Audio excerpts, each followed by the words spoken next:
Hello students, welcome to বিদ্যাপীঠ। এর আগের দুটো ভিডিওতে আমরা মাধ্যমিকের স্টুডেন্টদের জন্য বিভিন্ন suggestive video, suggestive questions, answer সেগুলো ডিসকাস করেছিলাম। এবারে আমরা নিয়ে আসছি উচ্চ মাধ্যমিকের স্টুডেন্টদের জন্য চ্যাপ্টার ওয়াইজ এমসিকিউ সলিউশনস, যেগুলো তোমরা এবিটিএ, ডাব্লিউবিটিএ বিভিন্ন টেস্ট পেপারে পাতায় পাতায় পাবে। খুব ইম্পর্টেন্ট, এইচএসএ বিগত বছরও এসেছে এবং এইচএসএ আসার মতনই কিছু টপিক, এবং হয়তো এগুলো এমসিকিউ ফরম্যাটে না এসে এমনি অন্যান্য প্রশ্নের ফরম্যাটেও চলে আসতে পারে।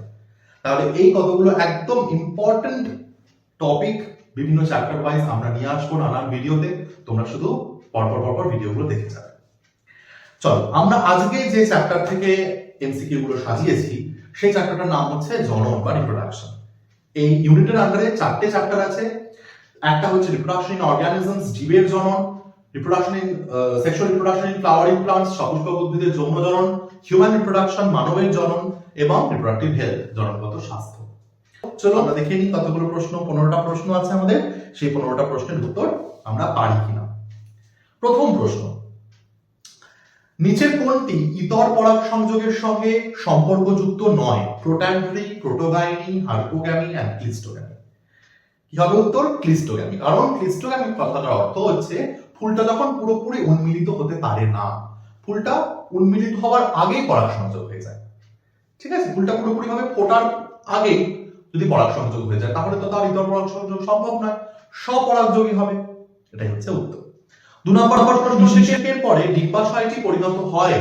ডিম্বাশয় পরিণত হয় ফলে, ডিম্বক পরিণত হয় বীজে। এটা একদম তোমরা মুখস্থ করে ফেলবে। তাহলে উত্তর কি হবে? অপশন 2, ফলে।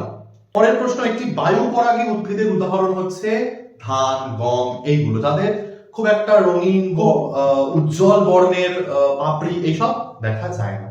ঠিক আছে, তাহলে এর উত্তর হয়ে যাবে ধান। বাদুড়ের সাহায্যে পরাগ সংযোগকে বলা হয় কাইনেপটোরোফিলি। অ্যানিমোফিলি মানে হচ্ছে বায়ুর সাহায্যে পরাগ সংযোগ, বায়ু পরাগী গাছ। মেলাগোফিলি মানে হচ্ছে শামুকের সাহায্যে পরাগ সংযোগ। এন্টেমোফিলি মানে হচ্ছে পতঙ্গের সাহায্যে পরাগ সংযোগ। তাহলে উত্তর হয়ে গেল কাইনেপটোরোফিলি। শস্য নিউক্লিয়াসে ক্রোমোজোমের সংখ্যা। শস্য নিউক্লিয়াস সব সময় 3n মনে রাখবে। ট্রিপ্লয়েড হয়। এন্ডোস্পার্ম নিউক্লিয়াস ট্রিপ্লয়েড হয়। আমাদের এই যে সেন্ট্রাল সেল, তার মধ্যে দুটো পোলার নিউক্লিয়াস হ্যাপ্লয়েড থাকে এবং তার সঙ্গে একটা মেল গ্যামেট আসে। তিনটে হ্যাপ্লয়েড নিউক্লিয়াস ট্রিপল ফিউশন হয়ে একটা এন্ডোস্পার্ম নিউক্লিয়াস তৈরি হয়। একদম লাস্ট মিনিট, আর ঠিক কয়েকটা দিন বাকি তোমাদের এইচএস এর যাওয়ার আগে এই প্রশ্নগুলো দেখে যাও। এর মধ্যে অনেকগুলো প্রশ্ন নানান ভাবে ঘুরিয়ে ফিরিয়ে কিন্তু আসবে। হয়তো এমসিকিউ এলো না, শর্ট কোয়েশ্চেন এলো, নানান রকম ভাবে আসতে পারে। এগুলো কিন্তু প্রত্যেকটা খুব ইম্পর্টেন্ট টপিক ফর এইচএস 2020। আমাদের পরের প্রশ্ন, 100টি ডিম্বাণু তৈরি করতে কতগুলি স্ত্রী-রেণু মাতৃকোষ প্রয়োজন? তোমরা স্ক্রিনে দেখতে পাচ্ছ অপশনগুলো। কোনটা হবে উত্তর? মনে রাখবে, স্ত্রী-রেণু মাতৃকোষের ক্ষেত্রে তাদের যখন মিওসিস হয়, মিওসিস হয়ে একটা স্ত্রী-রেণু মাতৃকোষ থেকে 4টে স্ত্রী-রেণু উৎপন্ন হয়। 4টে থেকেই কিন্তু ডিম্বাণু তৈরি হয় না, তার মধ্যে 3টে নষ্ট হয়ে যায়। 3টে নষ্ট হয়ে যাওয়ার ফলে একটা থেকেই একটা ডিম্বাণু তৈরি হয়। সেই কারণে হিসাবটা 1 1 1, তাই তো? অর্থাৎ একটা স্ত্রী-রেণু মাতৃকোষ থেকে একটা স্ত্রী-রেণু উৎপন্ন হয় এবং সেই একটা স্ত্রী-রেণু থেকে একটা ডিম্বাণু উৎপন্ন হয়। উত্তর হয়ে গেল আমাদের 100। কলোস্ট্রামে উপস্থিত অ্যান্টিবডি IgA। মনে রাখবে, কলোস্ট্রামে উপস্থিত অ্যান্টিবডিটার নাম হচ্ছে IgA। IgG আমরা পাই জন্মের আগে মায়ের শরীরে থাকার সময় প্লাসেন্টার মাধ্যমে, আর জন্মের পর মাতৃদুগ্ধের মাধ্যমে আমরা পাচ্ছি IgA। 45 বছরের পর স্ত্রীলোকের প্রজনন ক্ষমতা লোপ পাওয়াকে কি বলা হয়? মেনোপজ। মেনস্ট্রুয়াল সাইকেল তখন থেমে গেল, তাই জন্য মেনোপজ। এটা খুব ইম্পর্টেন্ট, ভীষণ প্রশ্ন আসে, নানান ভাবে ঘুরিয়ে ফিরিয়ে প্রশ্ন আসে। তারপরে তোমরা প্রশ্ন দেখতে পাচ্ছ স্ক্রিনে, ক্লিভেজের পর নিরেট যে গঠনটি তৈরি হয় তার নাম হচ্ছে মডিউলা। মডিউলা যেটা তৈরি হচ্ছে একদম নিরেট গঠন, যার মধ্যে কোনো ফাঁকা স্পেস নেই। তার মধ্যে যখন ফাঁকা স্পেস তৈরি হবে তখন তাকে বলা হবে প্লাস্টিউলা। ঠিক আছে, পারবে এবারে?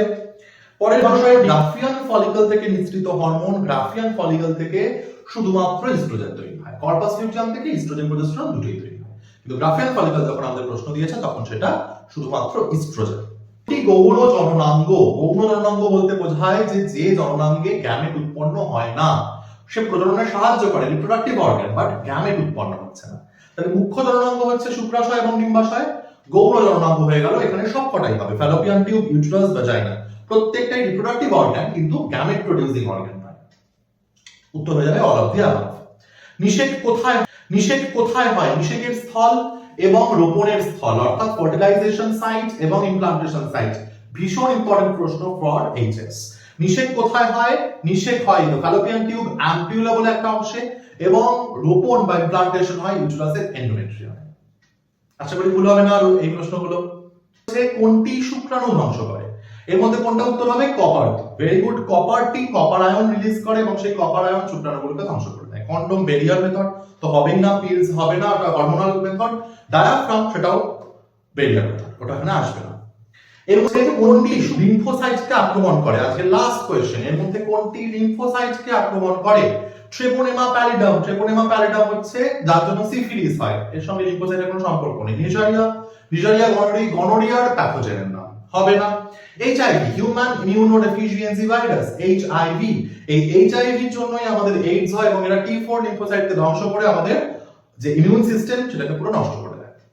আর অ্যাসকারিস তো হবেই না। অ্যাসকারিসের জন্য আমাদের শরীরে যে রোগটা হয় সেই রোগটার নাম তোমরা কমেন্টে লিখে নাও। যদি ভালো লাগে তাহলে আমরা এরপরে বংশগতি চ্যাপ্টার থেকেও আবার 15খানা এমসিকিউ ডিসকাশন করব, যেগুলো এর জন্য বা WBTA এগুলো পাতায় আছে। ঠিক আছে, তাহলে আজকের জন্য